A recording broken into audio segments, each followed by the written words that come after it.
When the weather heats up, keeping your baby safe becomes more than just a concern, it's essential. Hot days can be surprisingly tough on little ones. Their tiny bodies respond to heat in ways we don't always expect. But with the right knowledge, we can help them stay safe, comfortable, and happy all summer long. Hi friends, welcome to ScienceSense Parenting, where love and science meet. I'm Sherry, and today I'm sharing 7 science-backed tips to keep your little one safe this summer, plus how to recognize signs of overheating. Babies can't regulate their body temperature like we do. That's why heat can be risky, even deadly, if we're not careful.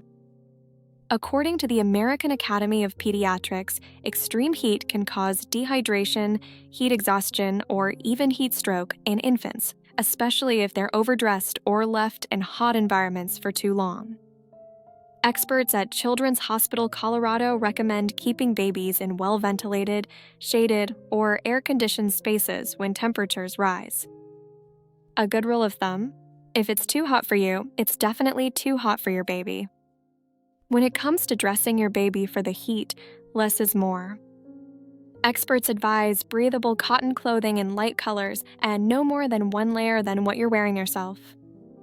It's recommended to keep your baby's room between 68 and 72 degrees Fahrenheit, about 20 to 22 degrees Celsius, even during nap times.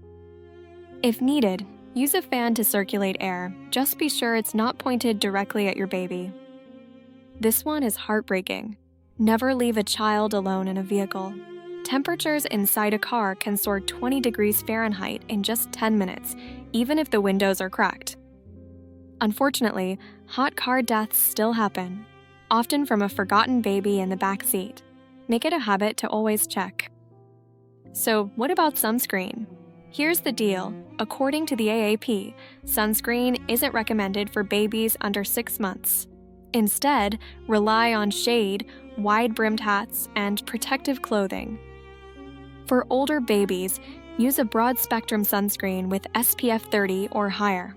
Mineral-based options with zinc oxide or titanium dioxide are usually gentler on sensitive skin. And don't forget to reapply every 2 hours and right after swimming or sweating. Even if your baby can't gulp down a water bottle, staying hydrated is still crucial. Johns Hopkins pediatricians stress that babies lose fluids more quickly in the heat, which can lead to dehydration in just a few hours.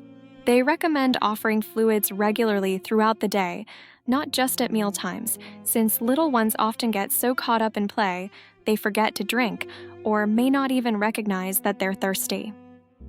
For babies under 6 months, breast milk or formula is all they need. For older babies, you can offer small amounts of water between feedings, and juicy fruits like watermelon can also help. If you notice fewer wet diapers, dry lips, or unusual sleepiness, those could be early signs of dehydration. Here's something that surprises many parents. It's not just the sun. Surfaces like playgrounds, pavement, and car seat buckles can get scorching hot. Children's Hospital Colorado warns that burns can happen in seconds if babies touch overheated surfaces. So test with your hand before setting your baby down anywhere, and use a blanket or a mat to create a safe play space. Also, strollers can heat up quickly. If you're out walking, use a clip-on shade umbrella and avoid draping blankets over the stroller, which can trap heat and reduce airflow. Pools and beaches are fun, but also come with serious risks. Experts from Johns Hopkins and the American Academy of Pediatrics recommend designating a water watcher, someone whose only job is to keep eyes on the baby or child while near water. No distractions, no phones, just full attention. Remember, it only takes seconds and a few inches of water for a tragedy to happen. And always use Coast Guard-approved flotation devices. Never rely on inflatable toys.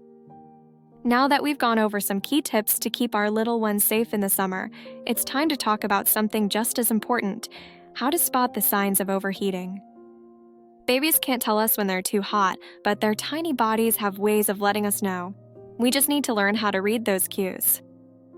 One of the first things to notice is flushed or red skin, especially on the cheeks, ears, or chest. Sometimes their skin feels hot to the touch, even if they don't have a fever. You might feel damp hair, a sweaty back, or notice that their clothes are a little moist. Other signs include fussiness or irritability that doesn't seem to have a clear cause, rapid breathing or a faster than usual heartbeat, sleepiness or low energy, where your baby seems unusually drowsy or hard to wake, and in more serious cases, nausea, vomiting, or confusion.